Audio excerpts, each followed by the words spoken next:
Assalamu alaikum everyone. Today we have to study about the piping and instrument diagram, which is labeled as P and ID. Now P and ID, it is also called as the mechanical flow diagram of the process because it will contain all the instruments that we have attached on the equipments to control the process. It must contain the plant construction information in terms of piping process, instrumentation and other diagrams. So in the P and ID, we should include the piping information. What could be the piping information? That what should be the diameter of the pipeline, what should be the thickness of pipeline, and how much pressure it should bear. Then we can have the instrumentation diagram on which we can have, for example, different kinds of instruments to measure the temperature, pressure, or maybe the flow rate, and what could be the controllers that we can attach with those instruments to actually control the process.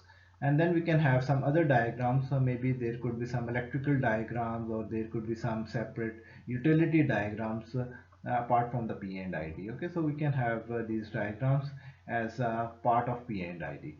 It provides information needed by engineers to begin planning for the construction of the plant. So P and ID, it is the most detailed and the final diagram that we can have for any process that is going to be constructed. Okay, so after we can have the P and ID, we can proceed with the construction of the plant. Now, let us see what kind of information we can expect from the P&ID and what information we can ignore from the P&ID. So P&ID includes every mechanical aspect except these five conditions. Okay, so P&ID, it will contain the mechanical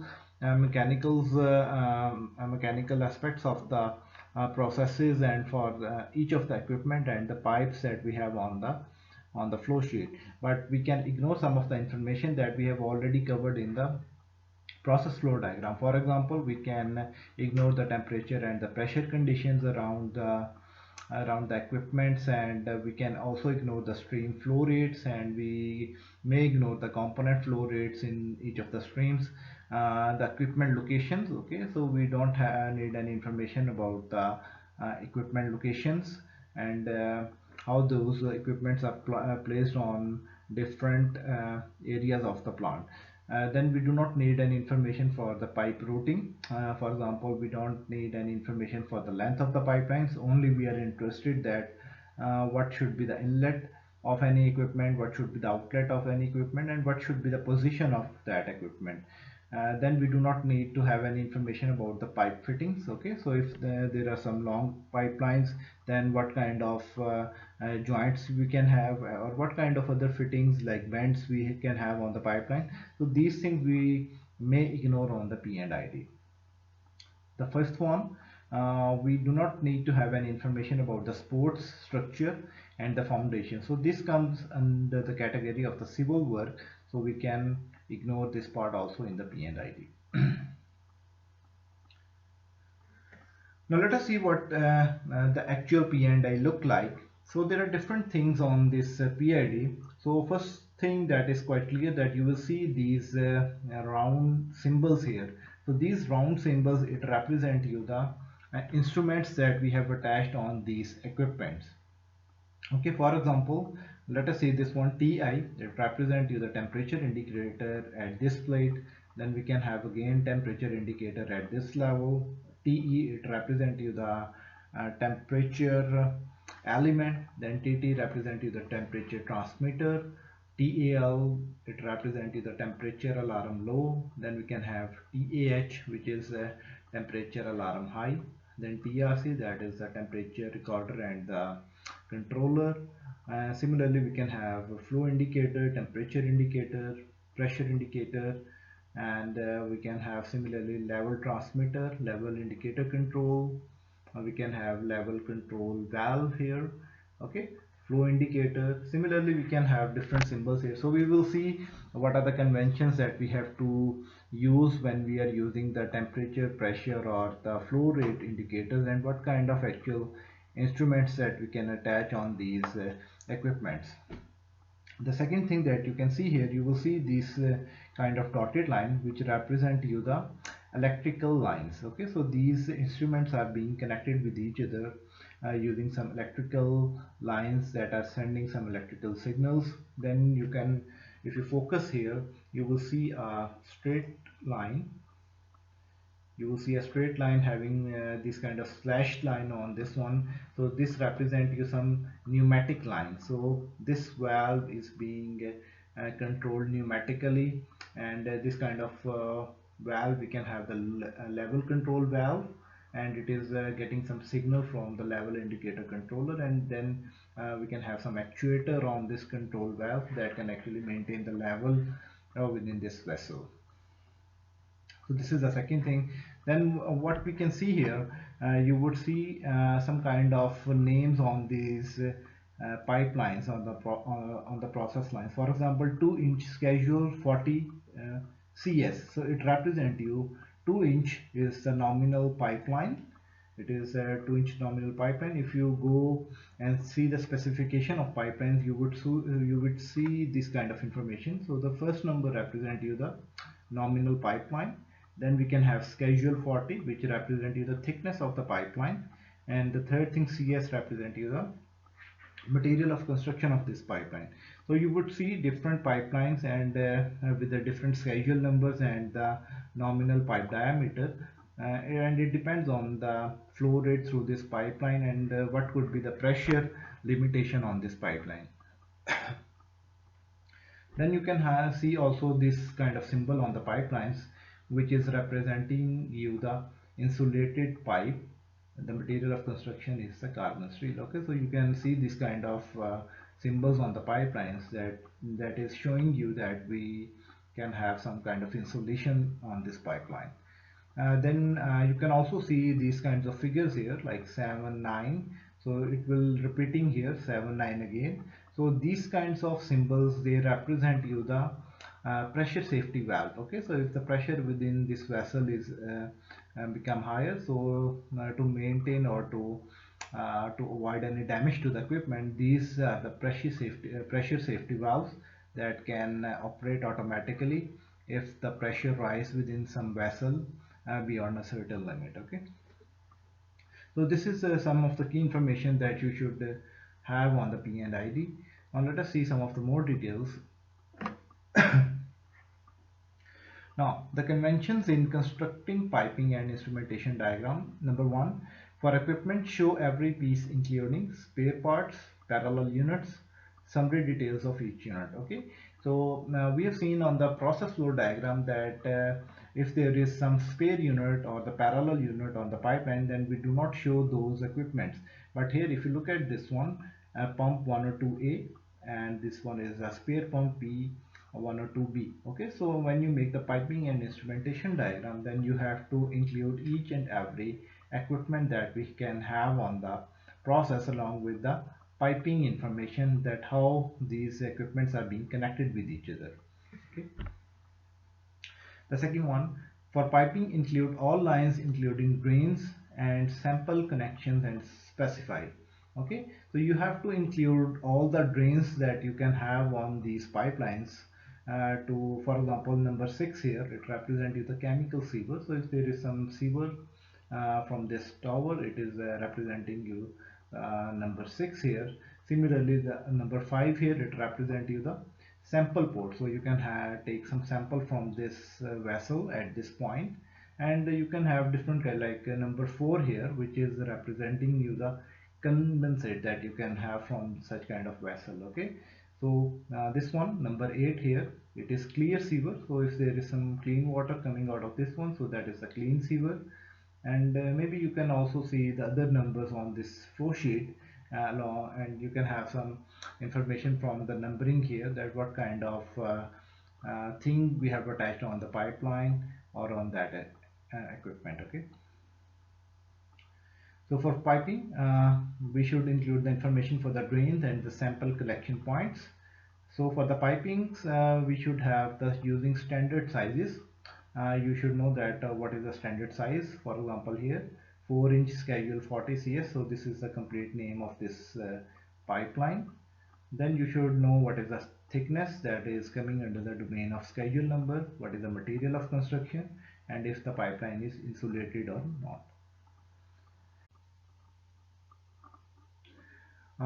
For the instruments that we have on the equipments, there could be different kinds of instruments. It could be an indicator that can raise an alarm, for example. It could be a recorder that can simply record the readings, or there could be some controllers that are connected with the valves to control the process.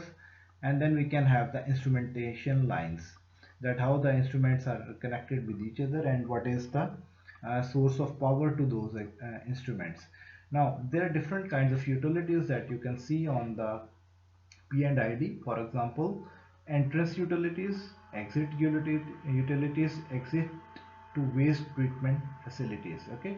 Now, for here you can see that this one is an inlet utility. This one is the utilities that we have at the outlet. And similarly, if there are some other utilities in the form of if some water is going into the system, some cooling water is going into the system, so you have to show those entrance and the exit utilities from those equipments. Now let us see some of the conventions that we have to use when we write down the names of the instruments on the P&ID. Now this round symbol, it represents you the instrument located in the plant. Okay, so you can see this one. So all of these round symbols, it represent you the placement of these instruments on the equipment. Then we can have this kind of instrument. So instrument located on front of panel in the control room. So when you are sitting on the DCS, then you can see these kinds of symbol. Okay, so these are the symbols that you can see on your screens in the control room, and these are the symbols that are present at the back of the panel in the control room. Okay, so these are related with electrical works. Okay, so you can see these kinds of symbol at the front panel, or if you go into more detail, you can have this kind of instrument on the back of panel in the control room. Now let us see what are the different identification letters that we have to use for instrument taggings. For example, the first letter, the journal format that we have to follow here, it is XYY.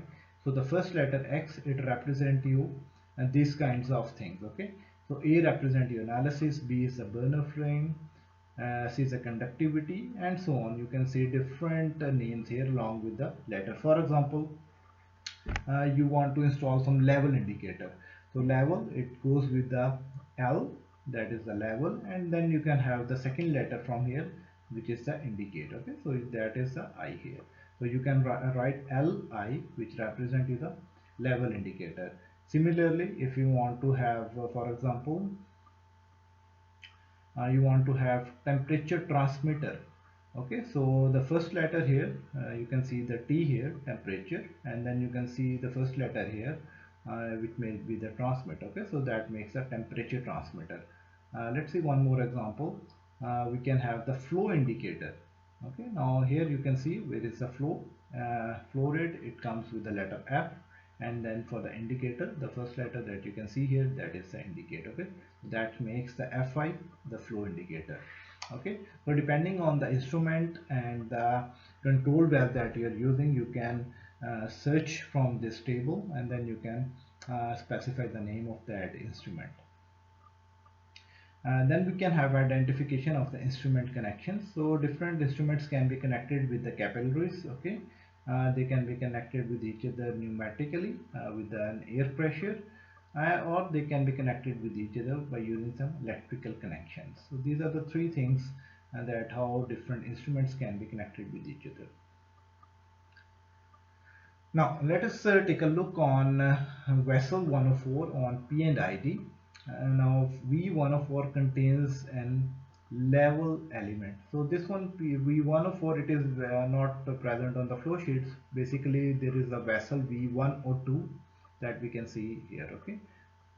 Okay, so this one is the vessel V102, and you can see this one, that this vessel V102, it is having the LE, that is the level element. So it will measure the reading of the level within this vessel, and then it will transmit the reading to this level transmitter.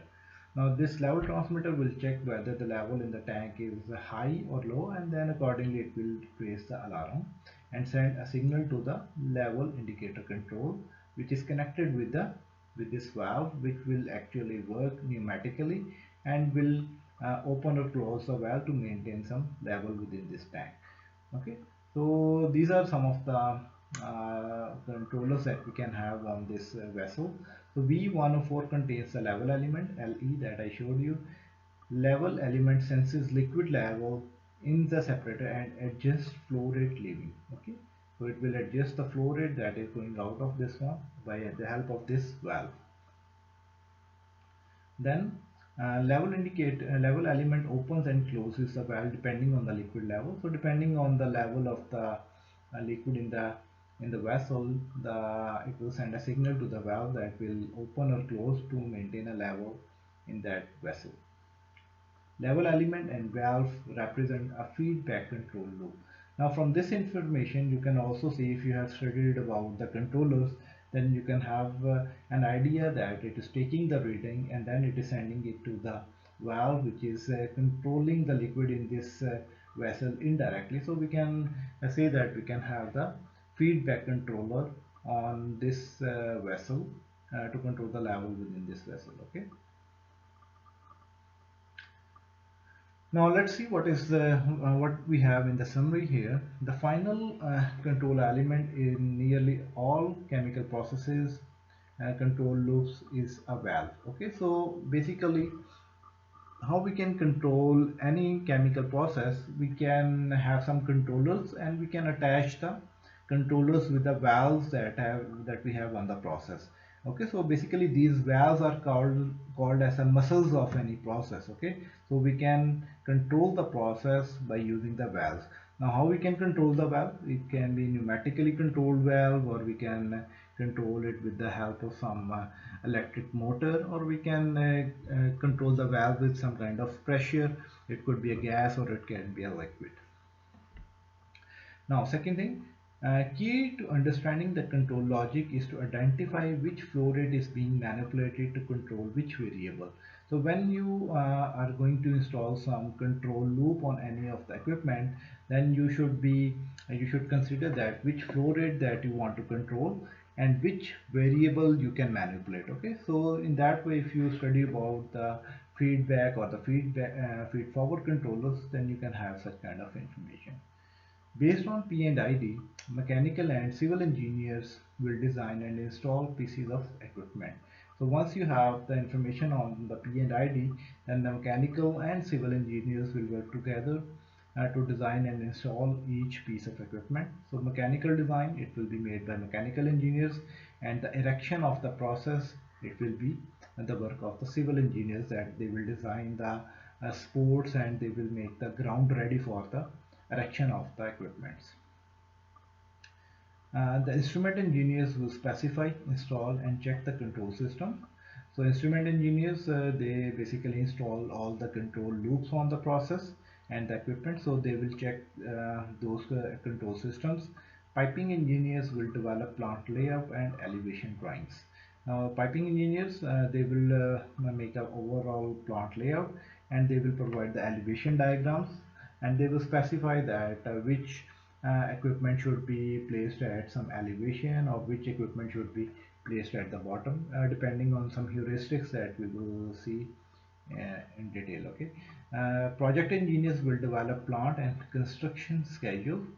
So project engineers, they will just make the schedules to keep all of these engineering teams to work together to construct the plant in the given time. Okay, so their main work will be the scheduling.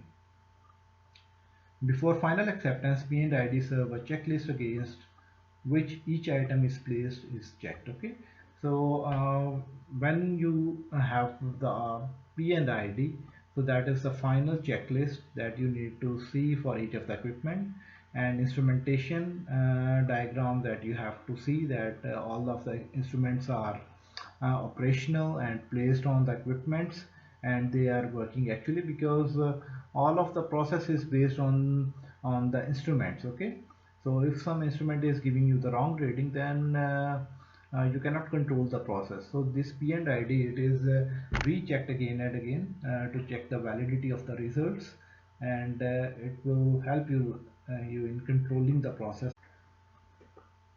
Now let us see what kind of additional diagrams we can have apart from the P and ID. We can have the utility flow sheet, so that will only focus on the utility parts, that may include the steam turbines, the gas turbines, and the flow rate of the water or the air or the pneumatic lines that we have on the process. Similarly, we can have the additional diagram for each of the vessel. For example, you can have some kind of distillation column. So you are interested in having the mechanical design of that distillation unit. So we can have an independent vessel sketches. And then we can have the wiring diagrams that is relevant with the electrical engineering. And then we should have the diagrams for the site plans that will give you an idea about the placement of different equipments on the plant. Then we can have the plot plans that will give you the land overview. Then we can have the elevation diagrams. On the elevation diagrams, we can have an idea that which equipment should be placed at the elevation, or and which equipment can be placed at the ground level. So there are some heuristics for these elevation diagrams that we will see in couple of minutes. Okay, do not process additional process information. Okay, so whatever information we have on the P and ID, we have to keep that information minimum, and for the new diagrams we can keep all of these diagrams as separate. Okay, now other common diagrams, it may include the plot plans, plan or map drawn looking down on the plant and drawn to scale with all major equipment identified. Okay, so plot plans, it basically give you the bird eye view of the plant that you can see on the from the top, and the elevation diagrams, it shows you the view from side and give information about equipment's distance from the ground. Okay, so elevation diagram, it will give you the side overview and how those equipments are placed above the ground. So let us see this one. For example, this one is a plot plan from the top. So you can have this kind of vessel, this kind of pump, and this kind of heat exchanger on this plant from the top of the plant. And from the elevation point of view, we have to see the side view of this these equipments. Okay, so you see this one is a distillation column which is placed at some certain height, and then you can have some kind of thermo siphon reboiler. Okay, so it will take the liquid from this distillation column, and then the liquid will rise itself in this distillation column against the action of gravity because it is more hotter. Okay, so we are interested in having both the plot plan and also the elevation diagrams. Now how we can have these elevation diagrams and what are the few heuristics that we need to follow, let us see that one. Now let's see, for example, this is the one position in which we have installed this kind of heat exchanger, and this one is a pipe rack. Okay, so all of the pipes that are connected with different equipments, they are followed in this pipe rack, and then they are taken out of that plant. Okay, or wherever it is required. Now if you install such kind of equipment or the heat exchanger at this location, then during the maintenance, what would happen, you want to remove the bundle from this heat exchanger using some crane. So what would happen if you didn't place this heat exchanger from the maintenance point of view, then you cannot remove the heat bundle from here. Okay, so that will cause a problem. And now what could be the other option, that you place the heat exchangers or the equipments in another orientation, like in this one. Okay, so now you can remove the heat bundle from this heat exchanger, and it will be an easier process compared to this one. Okay, so we are interested in having the plant like the plot plan and also the elevation plan, and that can help us in the maintenance of the equipments. Okay, so we do not like go into major major connection and the disconnection for the maintenance issues. Okay, now equipment to be elevated and what should be the reason of elevation. So most of the time what we can see, the columns or the vessels, they are elevated from the ground. What is the reason? When the net positive suction head available is too low, to avoid cavitation in the discharge pump, equipment must be elevated. Okay, so avoid the cavitation in the discharge pumps. We usually keep the columns and the vessels at the elevated level, so to provide the net positive suction head and to avoid the cavitation in the pump. For the columns, to provide driving head for thermosiphon boilers.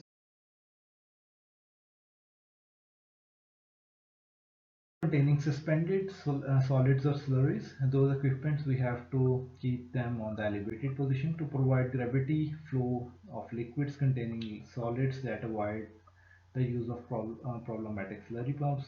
Then we can have some kinds of contact barometric condensers. So this equipment is used to produce vacuum by expanding high pressure stream through the ejector. The condensable in the vapor are removed by direct contact with the cold water spray. The tailpipe of such condenser is sealed with a 34 feet leg of weight. Okay, so we can usually have the condensers on the pipelines to remove the moisture content from the steam. So we can have this barometric condensers. Then we can have the critical fire water tank or cooling water holding tank. In some instances, flow of water is absolutely critical. For example, in firefighting or critical cooling operations, the main water supply tank for these operations may be elevated to provide enough water pressure to eliminate the need for feed pumps. Okay, so whenever we are having some fire tanks that can be used for the emergency purposes, so at that point we cannot rely on the pumps directly. Okay, so we just want to provide enough pressure to those firefighting systems that if the even if the pumps doesn't work, then due to the automatic pressure we can use that water jet uh, for removing the fire. Now let us see what are the other common diagrams that we can have. The first one, piping isometrics. So it can show you the piping in 3 dimensions. So we can have the piping isometric diagrams. We can have the vessel sketches, show the key information of the equipment and location of inlet and outlet nozzles. Okay, so we can have the sketches for the vessel, and similarly we can have the 3D diagrams for the piping. Scale models and virtual plants. 25 years ago, physical plants were used for reviews. Okay, so what are the physical plants? That you can make the small models with some kind of plastic to understand the process, but that was an old technique to understand the process. Now we can have different kind of simulators. Now virtual or electronic models are generated using software. Now we can use the softwares to get the 3D diagrams and immersive diagrams that we can that are more easy to understand. Purpose of models: catch errors such as piping clashes, misaligned piping, equipment not easily assessed, sample points not easily assessed by the operator. So what is the use of these models or the 3D diagrams? That it can give you the 3D overview of the process, and you can have an information about the piping clashes. So if there is some clash between the pipeline or some elevation issues, you can see that one. If the equipment is not accessible from the maintenance point of view, you can have that visual. And similarly, if the sample points from where the operator can take the sample, it is not easily accessible, then it can also give you such kind of information. This is an information about the 3D plant diagram. So this is now we can have different simulators that we can use to have the 3D plant diagrams to understand the process. Similarly, we can have the 3D immersive training simulators. So these kind of simulators are provided by the vendors to provide training to the operators. And we can also have the